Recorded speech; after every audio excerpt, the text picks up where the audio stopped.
Eu jamais poderia imaginar que o presente que recebi no meu aniversário de 68 anos quase custaria minha vida e revelaria a traição mais profunda que uma mãe pode enfrentar.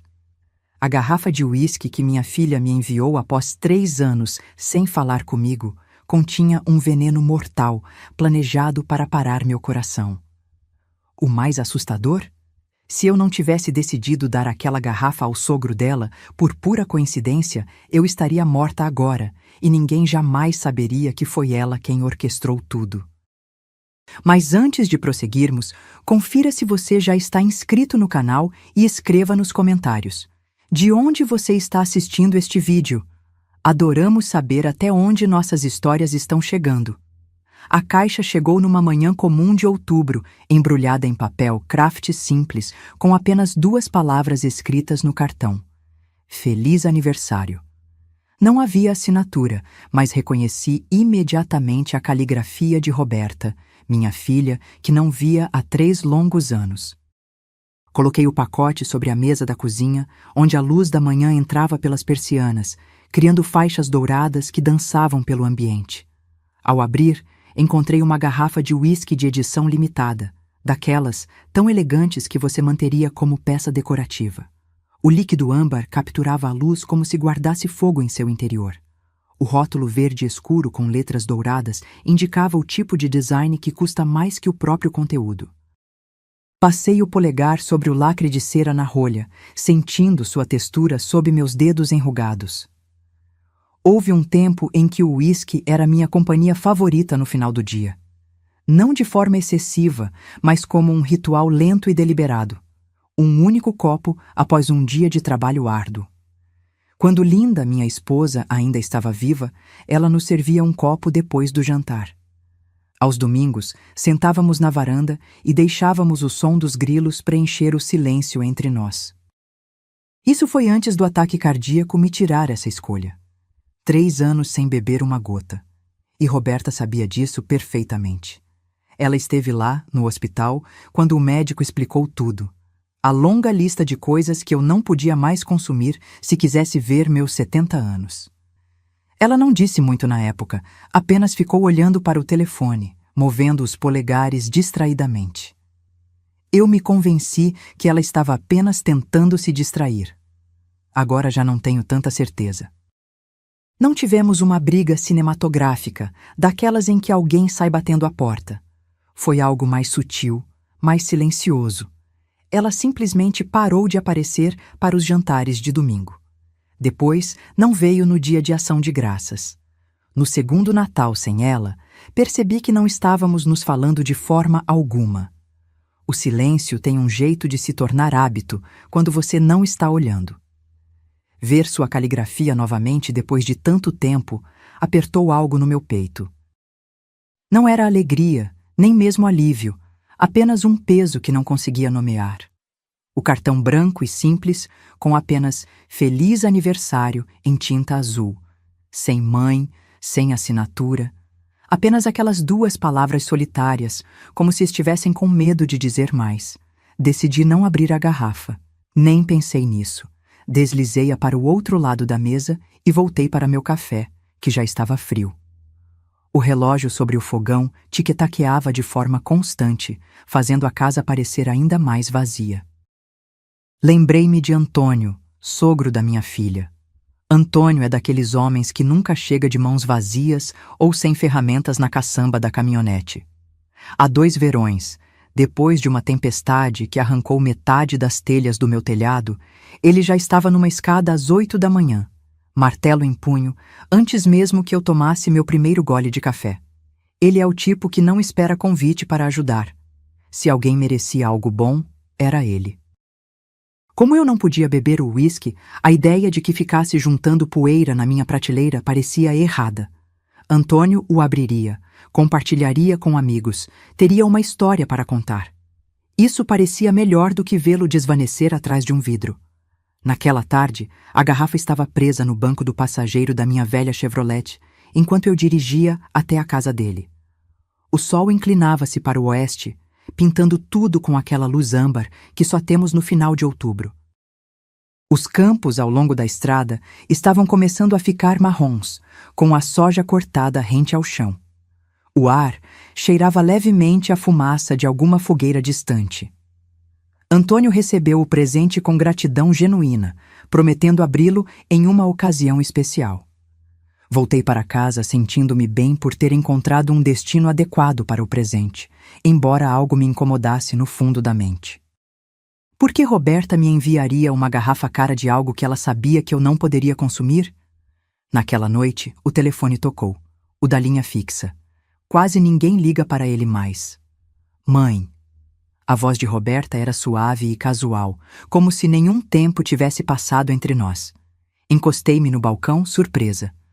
Você recebeu meu presente? Recebi. Bem, o que você achou? Você já experimentou? O tom dela mudou, apenas um pouco, mais afiado nas bordas. Não. Passei para o Antônio. Achei que ele faria melhor uso. Silêncio. Nenhum estalo, nenhuma estática, apenas uma pausa longa e pesada. Você deu para o Antônio? A voz dela esfriou visivelmente. Isso mesmo. Houve um som como um suspiro, lento e medido. Ah, então a linha ficou muda.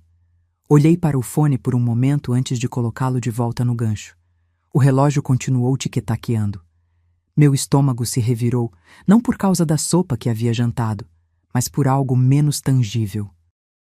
A maneira como ela tinha perguntado sobre o uísque, como se importasse de uma forma que não deveria. Apaguei a luz da cozinha e fui para a cama, mas o sono veio lentamente e inquieto. Na manhã seguinte, o telefone tocou novamente no meio do dia. O identificador mostrava um número que eu não reconhecia, mas o código de área era local. Senhora Lucia? Uma voz feminina perguntou quando atendi. Sim? É Linda Fuentes, esposa do Antônio. Acho que a senhora deveria saber que Antônio está no hospital. Ele desmaiou hoje de manhã. Os médicos acham que pode ser algum tipo de envenenamento. O café na minha mão gelou instantaneamente. Envenenamento? Ele estava bem ontem à noite. Nós tomamos uma bebida no jantar e hoje de manhã ele mal conseguia ficar em pé. Os médicos estão fazendo exames. Minha boca estava seca como papel. Meus olhos foram para o balcão, para o lugar vazio onde o uísque tinha estado menos de 24 horas antes. Prometi a Linda que ligaria se pensasse em qualquer coisa que pudesse ajudar e desliguei, uma sensação gelada se espalhando pelo meu corpo. Fiquei na cozinha, a casa silenciosa ao meu redor. A luz de outubro tinha ficado pálida e plana. Não me movi por um bom tempo. Quando finalmente o fiz, foi para ir até a lixeira. Algo branco chamou minha atenção perto do fundo, um pequeno frasco de plástico, como os de vitaminas. Sem rótulo, apenas uma leve poeira de pó grudada na parte interna. Eu não me lembrava de tê-lo jogado fora. Peguei-o com mãos trêmulas. Na prateleira da geladeira, encontrei um pote de vidro com cerca de meia xícara de uísque, o que tinha sobrado depois que servi um pouco para Antônio antes de dar a garrafa a ele. Lembrei-me de Ricardo, um velho amigo que agora tinha um pequeno laboratório veterinário na beira da cidade. Liguei para ele. Ricardo, preciso que você teste algo para mim, disse calmamente. O quê? Uísque, e talvez outra coisa. Ele não fez mais perguntas, apenas me disse para encontrá-lo depois que o laboratório fechasse. Naquela noite, dirigi até lá, com um pote de vidro embrulhado em um saco de papel no banco ao meu lado. Ricardo me encontrou no estacionamento, de jaleco sobre um moletom, o cheiro de desinfetante fraco no ar. Isso é o tipo de coisa que vou me arrepender, não é? Ele perguntou. Apenas me diga o que tem dentro, respondi. Ricardo ligou no dia seguinte, logo depois do meio-dia. Maria, você não vai gostar disso.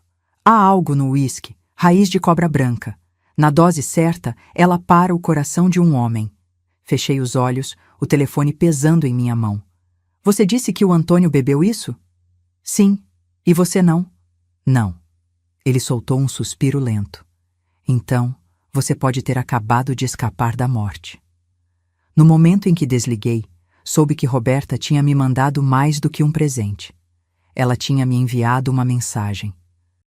Uma tentativa de assassinato disfarçada de reconciliação. E ao dar a garrafa a Antônio, eu havia inadvertidamente salvo minha própria vida, e quase custado a dele. Não perdi tempo. Peguei meu casaco e dirigi direto para o hospital. O trajeto para a cidade foi por semáforos e cruzamentos vazios, uma daquelas manhãs de outono em que o sol parece brilhante, mas não aquece. Estacionei no canto mais distante do estacionamento e caminhei rapidamente, uma mão no bolso, a outra pressionada contra as costelas, como se pudesse conter o turbilhão de emoções dentro de mim. O hospital tinha aquele cheiro característico, algo estéril misturado com café queimado. A luz era branca demais, implacável. Um voluntário me indicou o caminho para o quarto de Antônio. Ele não parecia o homem forte que subiu no meu telhado sem convite meses atrás. Estava desbotado, a pele um tom mais pálida que o travesseiro sob sua cabeça. Os monitores ao lado da cama zumbiam e piscavam em sincronia com um batimento cardíaco teimoso e lento. Linda estava sentada numa cadeira de plástico, puxada o mais perto possível da cama. Ela tinha aquele olhar que já vi centenas de vezes, o de quem espera por algo que se recusa a se apressar. "Como ele está?" perguntei em voz baixa. "Eles estão tentando estabilizar o ritmo cardíaco dele." As mãos dela estavam entrelaçadas no peito, não em oração, mas como se estivesse tentando impedir que o ar escapasse. Disseram que encontraram sinais de uma toxina vegetal. Estão fazendo mais exames. Aproximei-me da cama. A boca de Antônio estava entreaberta, ar entrando e saindo em um ritmo frágil. O cabelo dele, sempre bem penteado, tinha caído sobre a testa de um jeito que o fazia parecer mais jovem e mais vulnerável. "Preciso que você diga aos médicos exatamente isso", falei com urgência. "Diga a eles que era nova, sem abrir, e que posso conseguir uma amostra do mesmo líquido." Na caminhonete, não liguei o motor imediatamente. Sentei com a chave meio virada, observando meu reflexo no espelho retrovisor. Eu parecia uma mulher que não tinha mais nada para quebrar que já não tivesse sido rachado antes. "Raiz de cobra branca", disse em voz alta, testando as palavras no ar. Soavam cruéis, soavam deliberadas. Em casa, o silêncio me recebeu como um vizinho que não tem nada a dizer. Fui direto para a geladeira. O pote de vidro com o resto do uísque ainda estava lá, escondido atrás do leite. Segurei-o contra a luz e observei o líquido âmbar se curvar contra o vidro quando o inclinei. Você não saberia apenas olhando. Você nunca sabe. As piores coisas sempre vêm disfarçadas de algo inofensivo. Coloquei o pote ao lado da pia e fui até a lixeira. Eu tinha jogado aquele pequeno frasco branco fora ontem. Levantei a tampa e percebi que o saco tinha sido mexido, colocado de volta de forma diferente, e o frasco havia sumido. Olhei para a porta. A trava estava fechada como eu a tinha deixado na noite anterior. As janelas estavam abaixadas e trancadas. Eu não guardava chaves extras em nenhum lugar óbvio. Mesmo assim, alguém tinha estado aqui. Eu podia sentir, como você sabe, quando um cômodo foi reorganizado, mesmo que não consiga identificar o que mudou. Respirei fundo pelo nariz e soltei lentamente. Sem pânico. O pânico é barulhento e estúpido. Eu precisava de algo calmo e útil. Liguei para Ricardo novamente. "Ele sumiu", disse quando ele atendeu. "O quê?" "O frasco pequeno que te falei. Alguém o tirou do meu lixo. Não fui eu. Eu sei o que minhas próprias mãos fizeram na minha própria casa." Ele não me disse que eu poderia estar enganada. Ricardo entende o custo de ignorar o que sua intuição já sabe. "Você precisa chamar a polícia", ele disse. Eu posso documentar o que tem no uísque, mas aquele frasco teria sido uma prova clara de manipulação. Fiz café que não bebi e sentei à mesa com um bloco de anotações. O ato de escrever me acalma. Desenhei uma linha no meio da página e rotulei o lado esquerdo como "o que eu sei" e o lado direito como "o que posso provar". Em "o que eu sei", escrevi: Roberta enviou a garrafa. Roberta perguntou se eu tinha provado. Roberta mudou de tom quando eu disse que dei a garrafa para o Antônio. O uísque que Ricardo testou tem raiz de cobra branca. O frasco está faltando. Em O que posso provar, escrevi: o teste do Ricardo, a amostra restante no pote, a ligação da Roberta na noite passada. Então, olhei para as duas colunas e quis traçar uma ponte entre elas. Mas as pontes não aparecem porque você quer. Você tem que construí-las. Tirei o pequeno gravador de voz digital da gaveta da escrivaninha. Ele é velho, um pouco arranhado nos cantos, mas funcional. Verifiquei a bateria, meio carregada. Deslizei-o para o bolso interno do meu casaco, bem onde o peso dele parecia uma mão no meu peito, lembrando-me de respirar. Já passava do meio-dia quando parei no condomínio da Roberta. A casa dela ficava numa fileira de outras quase idênticas. Revestimento neutro, números de latão e luz de varanda automática. O carro dela estava na garagem, limpo, uma década mais novo que o meu. Subi o caminho e bati. Ela abriu a porta com um rosto que mudou rapidamente. Surpresa, depois cálculo, depois uma expressão que tentava parecer acolhedora. Mãe, ela disse como se estivesse me esperando, mas também como se não tivesse ideia do que eu poderia querer. Isso é inesperado. É? Perguntei e entrei sem esperar convite. O lugar cheirava a limão artificial e nada mais. Ela o mantém impecável. Sempre teve tudo em ângulos retos, nada fora do lugar. Fiquei sabendo sobre o Antônio, ela comentou, fechando a porta. Assustador. A Liara está com ele agora. Os médicos acham que pode ser um vírus. É o que eles acham? Mantive meu tom neutro. Se eu pressionasse, ela se fecharia. Se mostrasse suavidade, ela usaria isso contra mim. Fui para a cozinha. No balcão havia 3 garrafas, 2 de uísque e uma de centeio, alinhadas como soldados. Nenhuma delas era da marca que recebi. Nenhuma aberta. Você experimentou a garrafa que me enviou? Perguntei. Ela riu suavemente. A ideia toda era para você se divertir, sabe, pelo seu aniversário. Você sabe que não bebo mais. As pessoas mudam, ela disse com um dar de ombros indiferente. Dei mais um passo em direção ao balcão e passei o dedo pela borda de um copo vazio ao lado da pia, ganhando tempo. O Antônio gostou, comentei. Disse que o copo favorito dele foi o que estava na prateleira do meio, o single malt. Ela piscou uma única vez, mais devagar do que um reflexo natural. É. Coisa engraçada, disse, sentindo o gravador no meu bolso pulsando como um segundo coração. Eu nunca te disse onde ele estava guardado. Por uma fração de segundo, ela ficou imóvel, como um animal que ouve um galho quebrar na floresta. Então, sua boca se curvou num sorriso estudado e ela balançou a cabeça com uma risada ensaiada. Você deve ter comentado. Você fica falante quando está sentimental. Não comentei, afirmei, mantendo seu olhar até que ela tivesse que escolher entre desviar ou me encarar. Ela escolheu uma terceira opção. Pegou um pano de prato e começou a secar um copo que já estava seco. Mãe, disse, olhando para o copo em vez de para mim. Você sempre pensa demais. Sempre encontra algo para consertar, mesmo quando ninguém pediu. Você me mandou uma garrafa de $500 que eu não posso beber, respondi. Estou tentando entender isso. Ela colocou o copo na bancada e abriu as mãos como alguém sem nada a esconder. Então, talvez não haja nada para entender. Talvez me dê o benefício da dúvida, por uma vez. A voz dela poderia soar razoável se você não a conhecesse há mais de 30 anos. Minha filha tem um jeito de soar sincera quando está mentindo. Aquela pausa da ligação noturna pairava entre nós como uma terceira pessoa na sala. Vou te fazer uma pergunta, disse. E vou deixar que o silêncio depois dela me dê a resposta.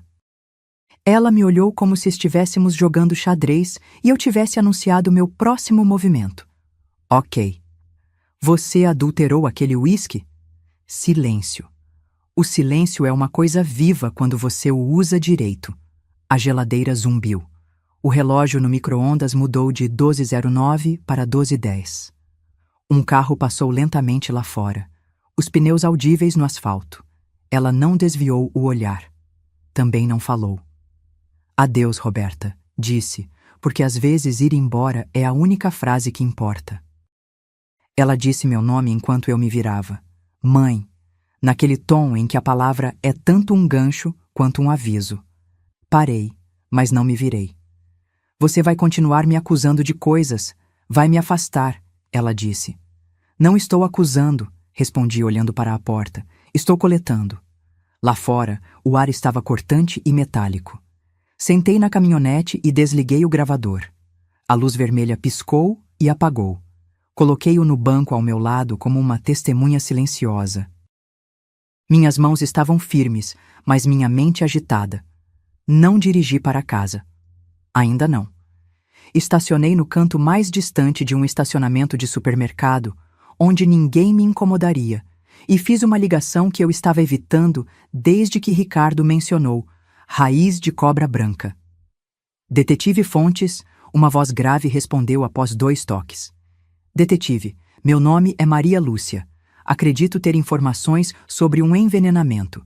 Tenho uma amostra da substância e uma gravação que pode lhe interessar. Ele não pediu explicações pelo telefone. Homens que conhecem seu trabalho não exigem a verdade completa na primeira respiração. A senhora pode vir hoje à tarde? Perguntou. Sim, posso. Ele me deu um horário e o número de um escritório no corredor dos fundos da delegacia. Quando desliguei, fiquei com as mãos no volante, olhando para frente. As portas automáticas do supermercado continuavam se abrindo e fechando, pessoas entrando e saindo, carregando sacolas de papel com alimentos que fariam suas casas cheirarem a jantar. Vidas normais continuando como se o mundo não tivesse acabado de mudar. A delegacia era mais fria que o hospital, de alguma forma, mas cheirava melhor. Fontes me encontrou em um pequeno escritório com uma janela que dava para uma parede de tijolos. Ele era mais jovem que eu, mas mais velho que um novato, com olhos perspicazes e uma gravata que tinha sido ajustada várias vezes durante o dia. Ele me ofereceu água. Aceitei porque minha boca estava seca e porque as pessoas percebem quando você recusa tudo o que elas oferecem. Ele esperou até que eu tomasse um gole antes de fazer sua primeira pergunta. Conte-me sobre o uísque. E assim fiz.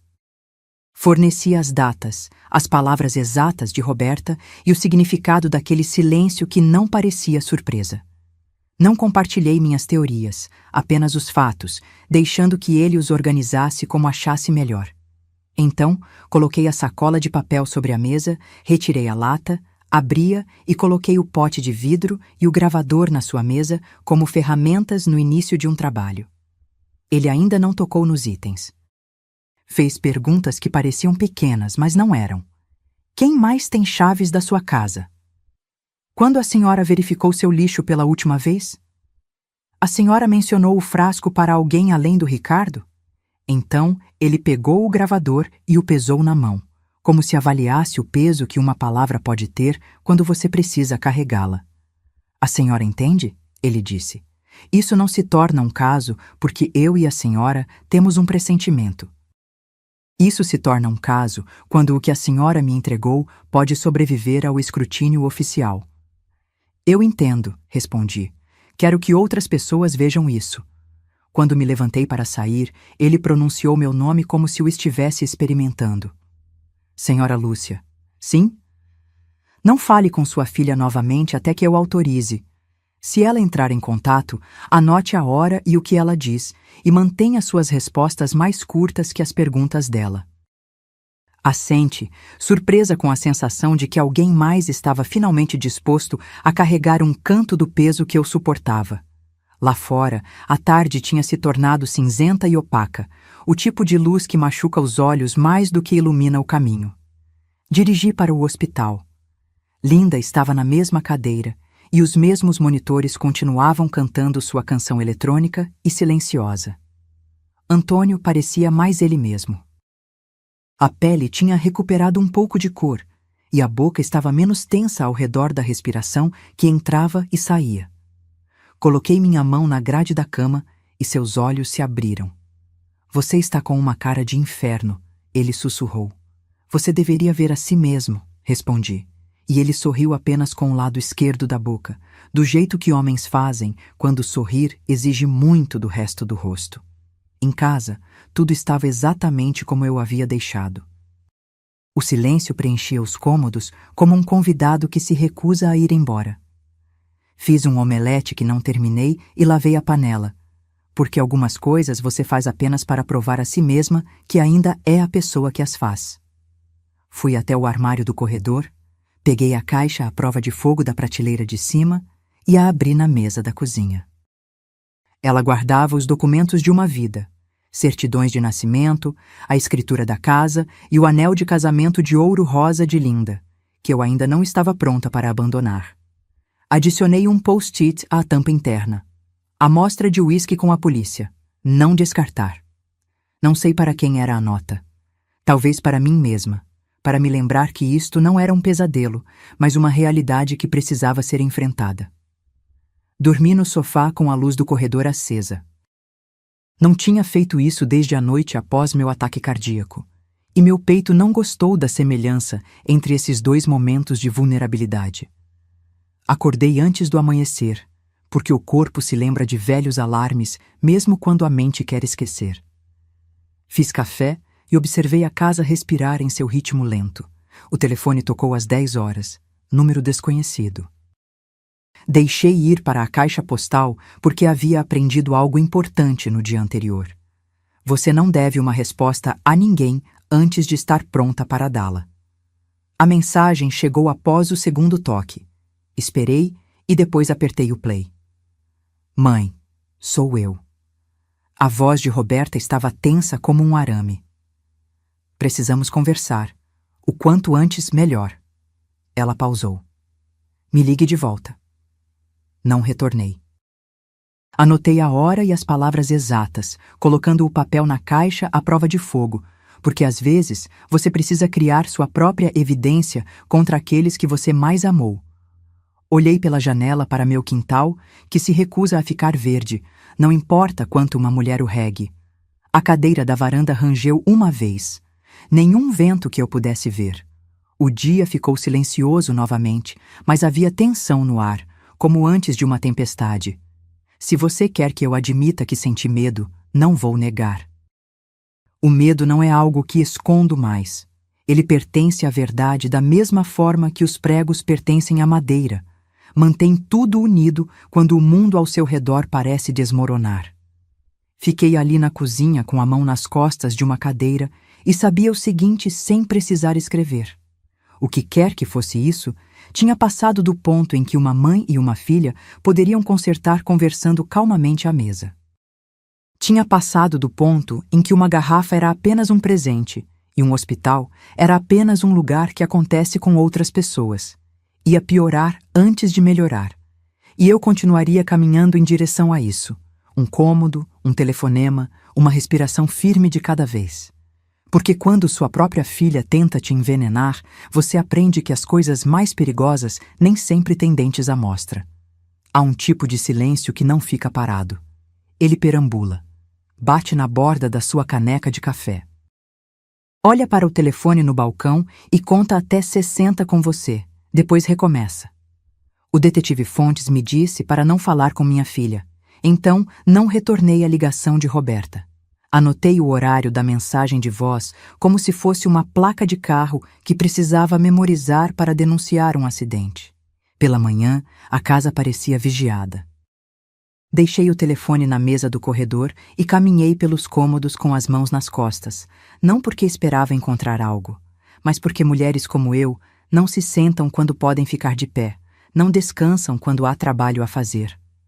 A luz de outubro entrou mais fraca hoje, como uma folha branca pendurada sobre o sol. Verifiquei a porta dos fundos, as travas das janelas, a entrada lateral da garagem com a fechadura teimosa que você precisa levantar enquanto gira. Tudo em ordem, tudo normal. Normal não é o mesmo que seguro. Fiz uma segunda xícara de café. Não bebi e abri a caixa à prova de fogo na mesa da cozinha. Dentro, a escritura, os formulários de seguro, o anel de Linda, a ficha onde copiei as palavras exatas da mensagem de Roberta. Adicionei outra ficha. Detetive Fontes, 14h30, sublinhado 2 vezes. Durante toda a manhã, contive-me para não ligar para a delegacia, não por hesitação, mas porque queria aparecer com um dia de determinação acumulada em mim. Antes de sair, dei mais uma volta lenta pela casa.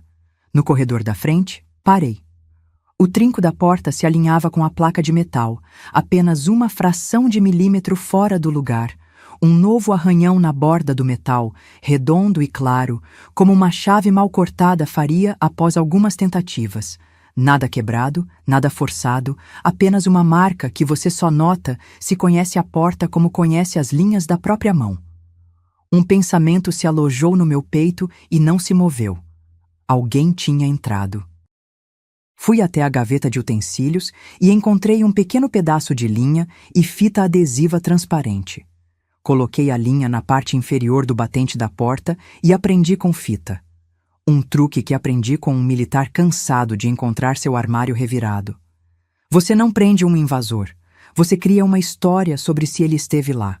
Quando entrei na caminhonete, a casa parecia vazia e inofensiva, exatamente como uma casa deveria parecer.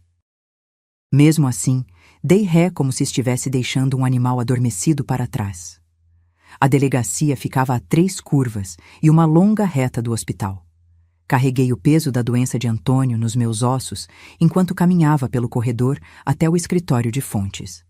Ele ocupava uma sala modesta, janela pequena, mesa grande, pilhas de arquivos que pareciam crescer no escuro. Levantou-se para apertar minha mão e me indicou uma cadeira. Não parecia um homem que dormiu pouco, nem um homem que dormiu demais. Parecia um homem que sabia o que fazer com fatos concretos. Obrigado por vir, senhora Lúcia, disse. E pelas amostras de ontem. Enviamos para o laboratório estadual.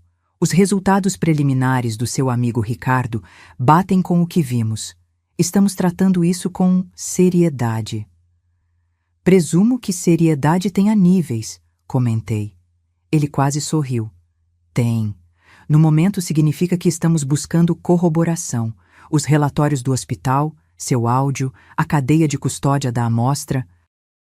Ele deslizou um bloco de anotações em minha direção. Quero sua linha do tempo com suas próprias palavras. Quando recebeu o pacote, quando o deu ao Sr. Fuentes, quando sua filha ligou, quando descobriu que o frasco estava faltando. Relatei tudo diretamente, observando sua caneta se mover. Ele não me interrompeu, exceto para confirmar um horário ou uma data. Quando terminei, ele bateu no bloco com a lateral da caneta e se recostou. A senhora disse que o saco de lixo tinha sido mexido. Algum sinal de entrada forçada? Não. Mais alguém com chaves? Nenhuma reserva escondida. Ninguém para quem dei uma recentemente.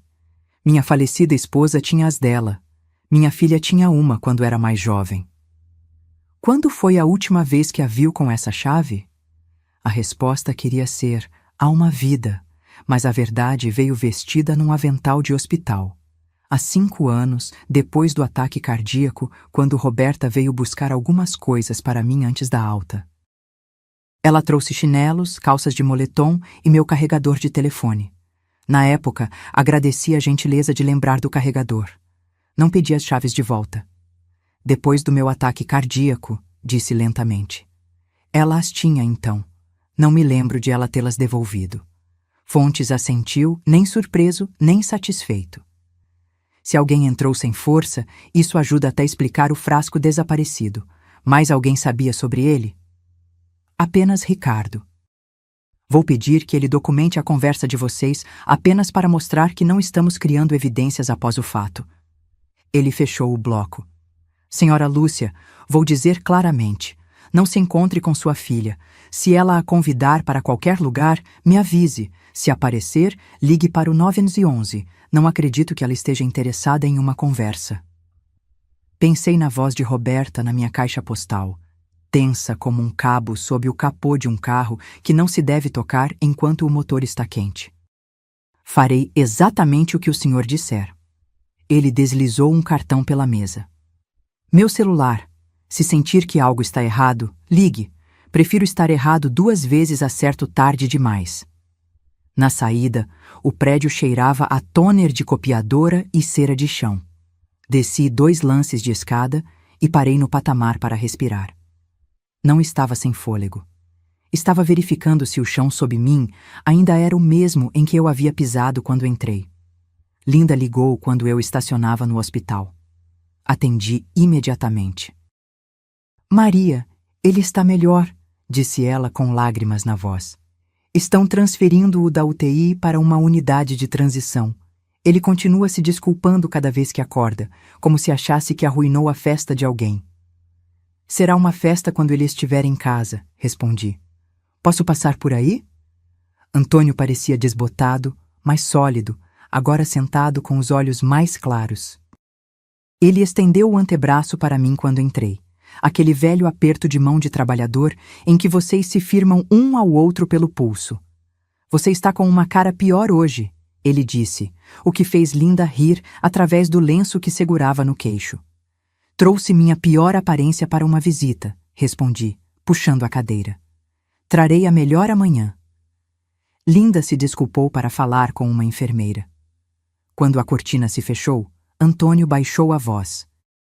Maria, entre nós, olhou para a porta, depois de volta. Você acha que a Roberta fez isso? Acho que aquela garrafa não foi um presente. Ele observou meu rosto como se estivesse aprendendo uma língua através dele. Você vai ficar bem lidando com isso. Vou seguir a lei, respondi. Vou ser firme. Não foi o que perguntei. Deixei a pergunta pairar tempo suficiente para mostrar que a tinha ouvido. Vou ficar bem lidando com isso. Ele apertou meu antebraço uma vez, depois soltou. Mulheres como eu não se abraçam a menos que estejam enterrando alguém. O aperto é a permissão para sentir sem formalidades. A cortina se abriu e Linda voltou com uma mulher mais jovem ao seu lado, na casa dos 30 anos, cabelo preso em um rabo de cavalo prático, olhos cansados, mas atentos. Reconhecia das fotos na lareira da casa de Roberta, Liara. Minha nora, com quem falei apenas 2 vezes desde o casamento, educadamente, como vizinhas distantes. Maria, ela disse. Eu... Fico feliz que a senhora esteja aqui. Levantei-me. Como você está se virando?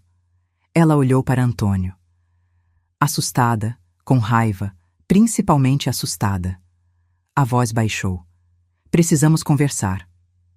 Linda acariciou a mão de Antônio e disse: Vou dar 1 minuto para vocês 2.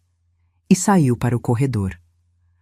Uma mulher que entende quando uma conversa precisa de privacidade, mesmo que não seja ela quem a pediu. Liara indicou a pequena sala familiar ao virar da esquina. Havia uma máquina de café que fazia tudo ter gosto de plástico e 2 cadeiras com encostos muito retos para serem confortáveis. Ela não se sentou. Eu também não. Não sei o que a senhora sabe, começou ela. Mas sei que Roberta tem estado diferente há muito tempo. Distante, sigilosa. Ela guarda potes em uma prateleira na garagem, plantas secas. Diz que é para um hobby. Entrou em grupos online sobre extração de ervas. Ela engoliu em seco. Eu não achei que se conectava a algo assim. Raiz de cobra branca, eu disse. Você já ouviu esse nome? Os olhos dela mostraram reconhecimento ou medo, ou ambos. Sim, vi isso no histórico de pesquisa dela. Pensei que ela estava apenas lendo, estudando. O detetive Fontes vai querer falar com você se estiver disposta. Ela assentiu rapidamente. Já liguei, deixei uma mensagem. Liara, se você tiver qualquer coisa, capturas de tela, mensagens, fotos desses potes, guarde-as. Deixe o detetive seguir essa linha. Ela me olhou com intensidade suficiente para realmente me ver. Por que ela faria isso com a senhora? Eu poderia ter dito muitas coisas. Dinheiro que não lhe dei. Amor que não demonstrei do jeito que ela queria. Decepções que criaram ressentimentos. Em vez disso, disse a verdade como a conhecia. Porque se ela não pode controlar a narrativa, ela prefere queimar a página. Em casa, a linha que eu tinha colado na porta estava exatamente onde a deixei. Intacta, Pulei-a e fechei a porta atrás de mim com um clique suave. Eu havia pensado em chamar um chaveiro, mas instalar as fechaduras sozinha parecia como arrumar minha própria cama em um quarto de hotel desconhecido. Se eu fizesse isso, talvez pudesse deitar minha cabeça sem todo aquele ruído mental.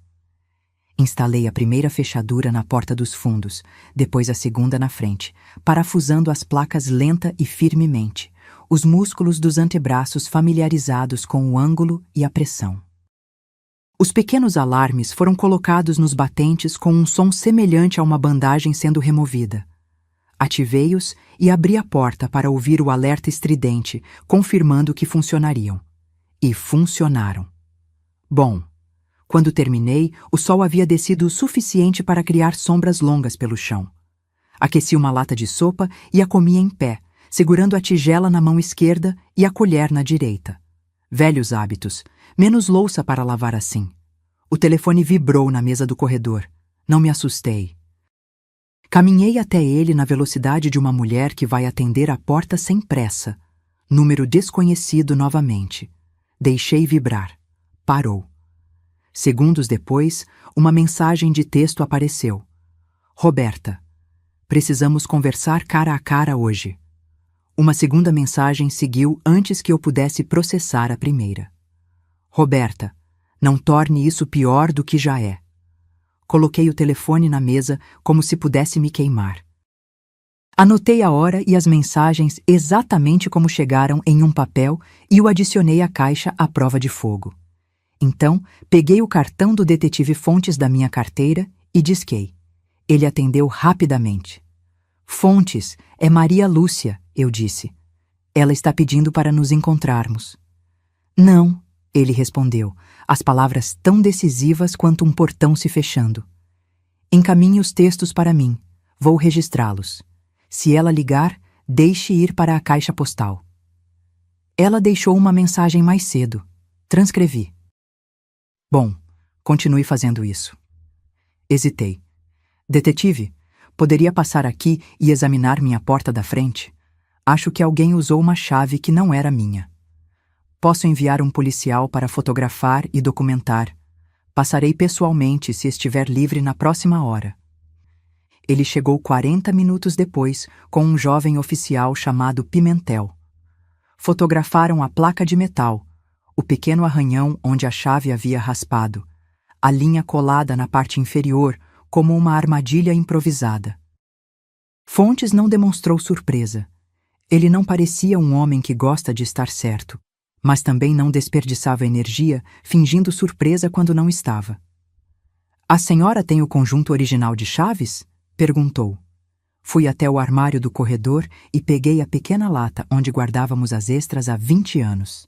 Dentro, 2 chaves de latão marcadas com frente e fundos, na caligrafia organizada de Linda. Uma chave sobressalente e uma chave que não deveria estar ali. Uma cópia sem marcações, cortada um pouco fora do centro, causando desajuste na lata. Meu estômago gelou. Esta não é nossa, afirmei. Nunca a rotulamos. Rotulávamos tudo. Fontes pediu a Pimentel que a colocasse em um saco de evidências. Vamos ver se conseguimos impressões digitais. Sem promessas. Chaves não são muito favoráveis a impressões. Quando saíram, a casa parecia diferente. Não mais segura, nem menos vigiada, apenas testemunhada. Existe algo que acontece quando o mundo oficial entra no seu espaço privado. O chão se inclina e depois se endireita em um novo ângulo. Naquela noite, um carro ficou parado do lado de fora, tempo suficiente para que eu me levantasse e fosse até a janela. Os faróis iluminaram a varanda e depois desapareceram. Fiquei na janela até ouvir o som do motor se distanciar. Não dormi. Deitei no sofá com a luz do corredor acesa e minhas botas ao lado da porta.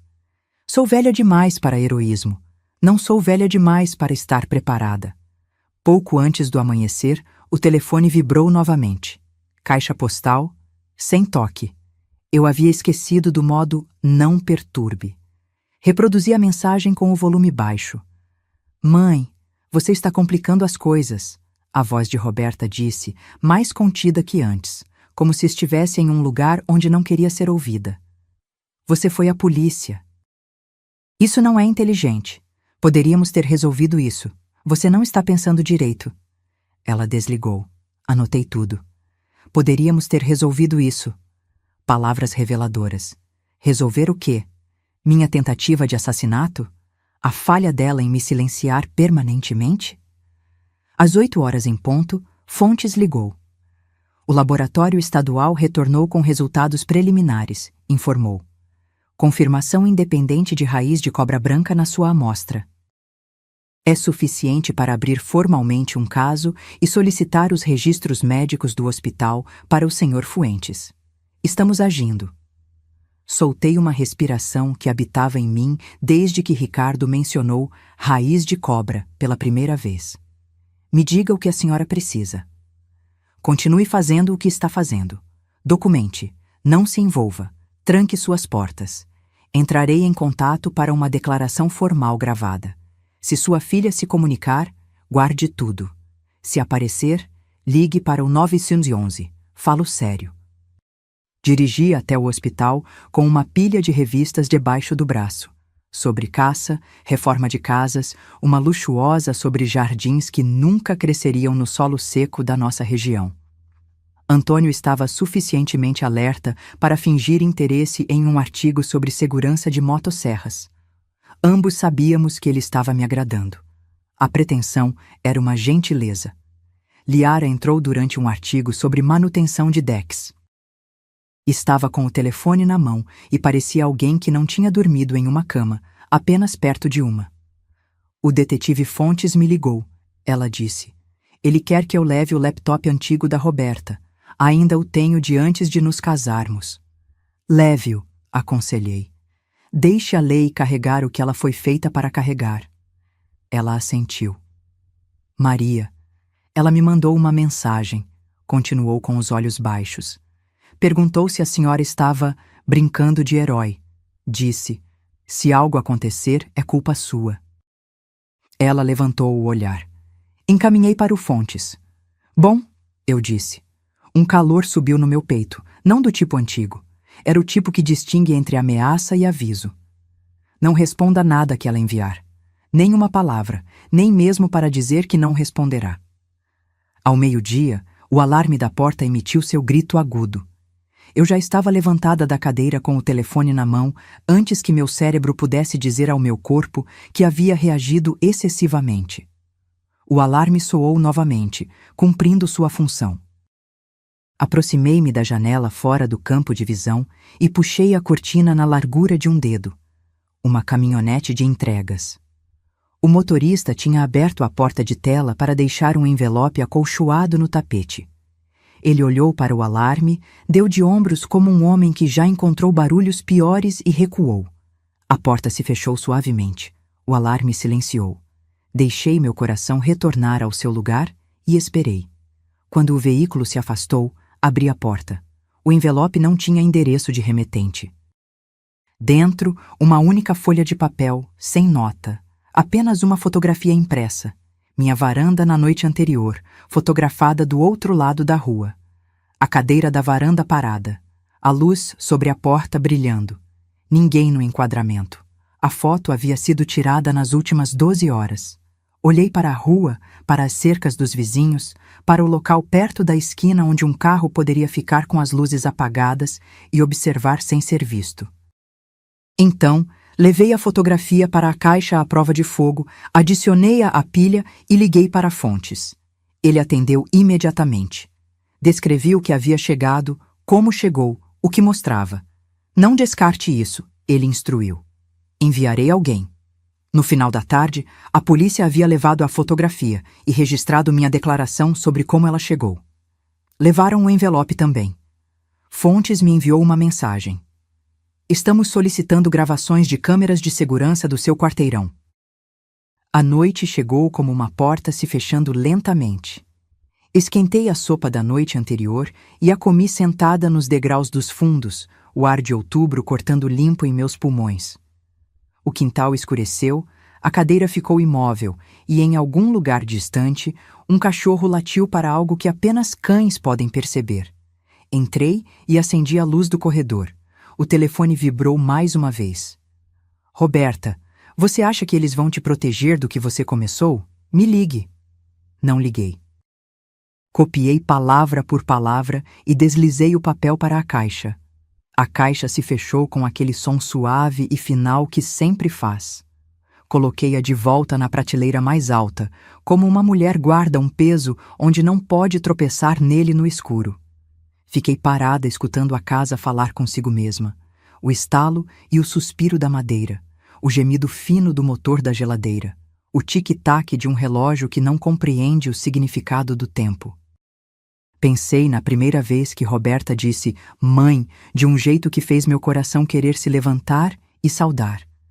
E na última vez que ela disse "mãe" de uma forma que o fez querer se recolher. Já estava completamente escuro quando finalmente me deitei no sofá. Coloquei a mão sobre meu peito e senti meu coração trabalhando. Lento, firme, eficiente. Há muito tempo, um médico me disse que eu saberia se estivesse em perigo. Naquela noite, isso pareceu a coisa mais honesta que eu possuía. Não sei se o sono veio ou se a noite apenas decidiu ter misericórdia. Mas quando o telefone tocou às 6h12 da manhã, eu estava pronta. Atendi no primeiro toque. Senhora Lúcia. Fontes disse sem cumprimentos. Sim. Laboratório Estadual confirmou. Estamos entrando com um mandado. Fechei os olhos e visualizei a cadeira da varanda, a linha branca através da soleira, a fotografia da minha própria casa tirada do outro lado da rua. Vi uma garrafa capturando a luz da manhã como se fosse vergonha em um copo. Onde a senhora precisa de mim? Perguntei. Exatamente onde está, ele respondeu. E aconteça o que acontecer, não abra a porta, a menos que a pessoa do outro lado possa provar que está aqui para ajudar. A linha ficou silenciosa. A casa ouviu. E eu permaneci no pequeno país que havia construído dentro das minhas paredes, esperando que o dia cruzasse a soleira. Dizem que a batida que você não espera é a que você lembra. Mas desta vez, eu a esperava. Esperava desde o momento em que Fontes me disse que o laboratório havia confirmado o veneno.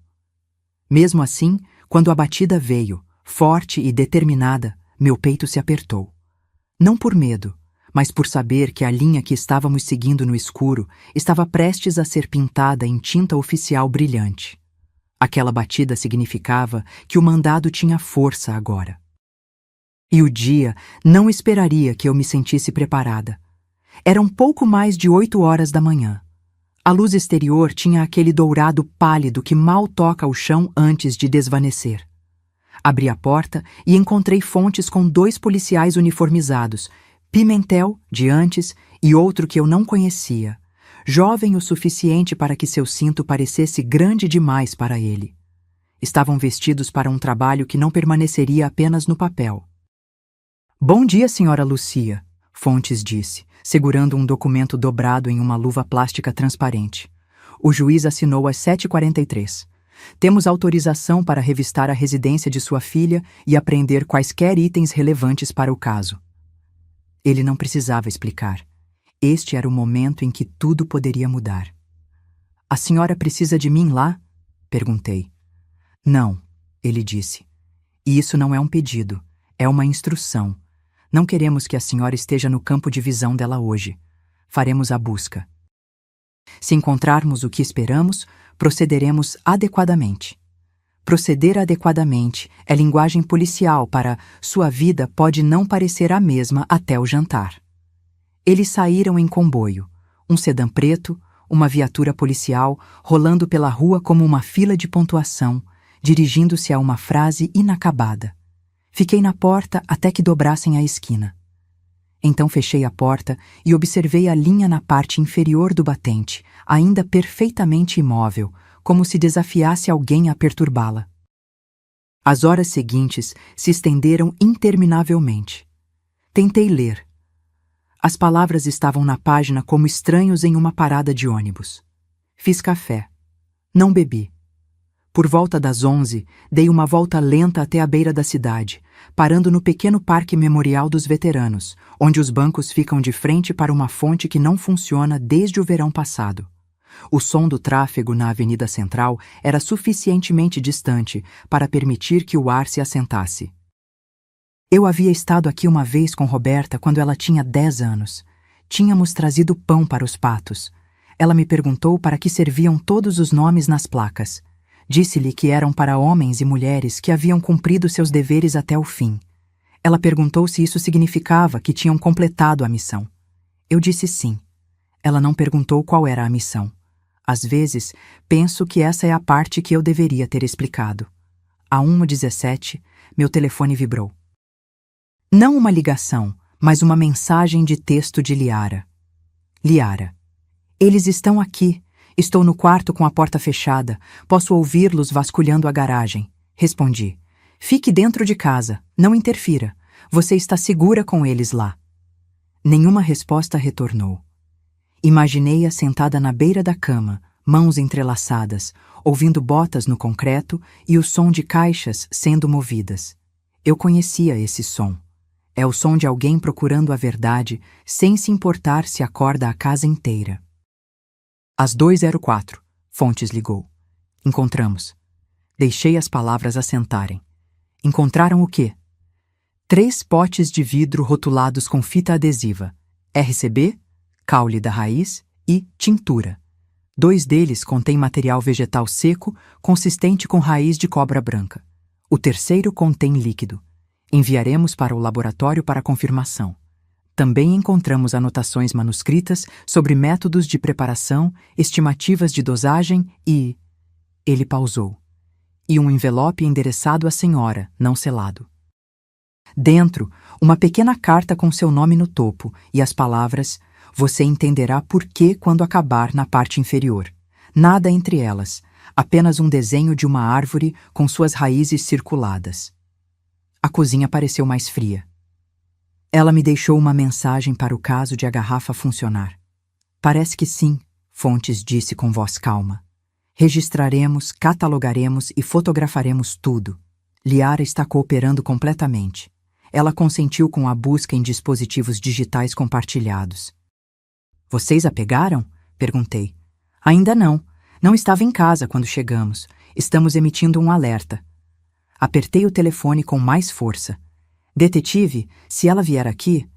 Já sinalizei seu endereço para resposta prioritária. Não se envolva com ela. A linha ficou silenciosa por um instante. Então, ele acrescentou. Estamos passando da suspeita para a evidência, senhora Lúcia. Isso muda tudo. Eu entendo. Por volta das 16h12, o alarme da porta disparou. Eu estava no corredor em 3 passos, telefone na mão. A porta da frente estava fechada, a linha na moldura intacta. O som tinha vindo de trás. Movi-me lentamente, não por medo, mas porque você não se apressa quando precisa ver tudo. Pela janela da cozinha, vi a porta de tela balançar 1, 2 vezes, depois ficar parada. Ninguém à vista. Aproximei-me e vi uma folha de papel dobrada presa entre a maçaneta e a moldura. Abri a porta, desarmei o alarme e peguei o papel. Uma frase em caneta preta grossa. Pare de deixá-los entrar ou eu farei. Sem assinatura, sem envelope, apenas essas palavras. Tirei uma foto, coloquei o papel em uma luva plástica e liguei para Fontes. Ele disse que um policial estaria por perto em 15 minutos. Pimentel chegou em 10, fotografou a nota na minha mão, o local na porta, as dobradiças e o quintal além. Viu alguém? Perguntei. Nenhum movimento na rua, ele respondeu. Poderia ter sido deixada e ela ter saído rapidamente. Ele partiu com a nota, prometendo registrá-la imediatamente. Naquela noite não me incomodei com o sofá. Coloquei uma cadeira no canto da sala de estar, onde podia ver as 2 portas, a da frente e a dos fundos. A casa tinha um leve cheiro metálico das novas fechaduras. Mantive as luzes acesas, não porque queria ver para fora, mas porque queria que qualquer um lá fora me visse. Às 21h45, meu telefone se iluminou. Número desconhecido. Deixei tocar até cair na caixa postal. 1 minuto depois, reproduzi a mensagem. Mãe, sou eu. Estão cometendo um erro. Essas coisas que encontraram não são o que pensam. Você me conhece melhor que isso. Uma pausa. Me ligue, por favor. A voz estava calma, quase gentil, o tipo de tom que você usaria para vender algo a alguém que não quer comprar. Não retornei. Anotei palavra por palavra. A manhã trouxe uma geada forte. A grama estava branca nas pontas e o ar tinha gosto de metal. Fontes enviou uma mensagem às 8h12. Levada sem incidentes. Atualizarei. Olhei para as palavras até que deixassem de ser formas e se tornassem fatos. Minha filha estava sob custódia, por tentar me matar. A realidade parecia um pesadelo do qual eu não conseguia acordar. Agora, se você gostou dessa história, já clica nesse próximo vídeo que está aparecendo na tela, porque nele há história de traição e reviravolta, como você nunca viu antes.